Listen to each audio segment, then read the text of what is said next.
ప్రైజ్లాడండి. బాగున్నారా? ఇది నా దేవుని వాగ్దానం చూసుకుందామా రండి. చిన్న వచనం పాడతానండి.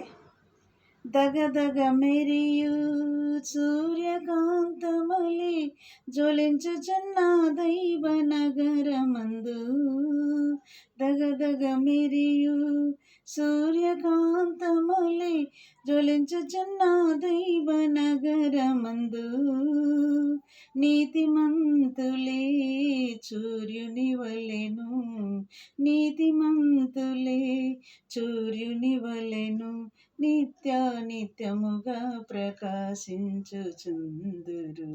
నూతన యెరూషలేం దిగి వచ్చుచున్నది, పెండ్లి కుమార్తె వలె మహిమతో నిండి, స్వర్గమునందున్న దేవుని యొద్ద నుండి నూతన యెరూషలేం దిగి వచ్చుచున్నది.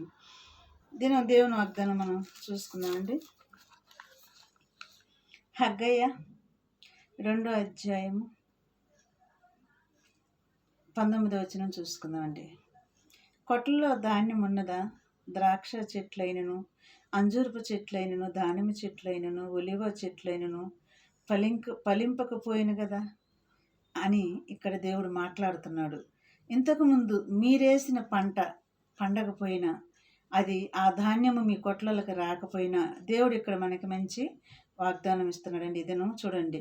అయితే ఇది మొదలుకొని నేను మిమ్మలను ఆశీర్వదిస్తానని చెప్తున్నాడు దేవుడు. చక్కటి మాటలు కదా, బాగున్నాయి కదా.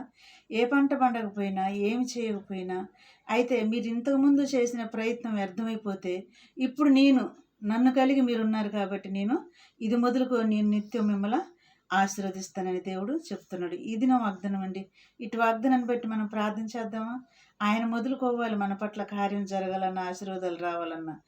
కళ్ళు మూసుకోండి. స్తోత్రములు ప్రభువా, ఈ మాటలు మా హృదయం నీరుగట్టి ఫలింపు చేసి నీ రాకడికి మమ్మల్ని ఆయత్తపరిచి పరిశుద్ధపరిచి యేసయ్య నామములో అడుగుతున్నాం తండ్రి. ఆమేన్. God bless you.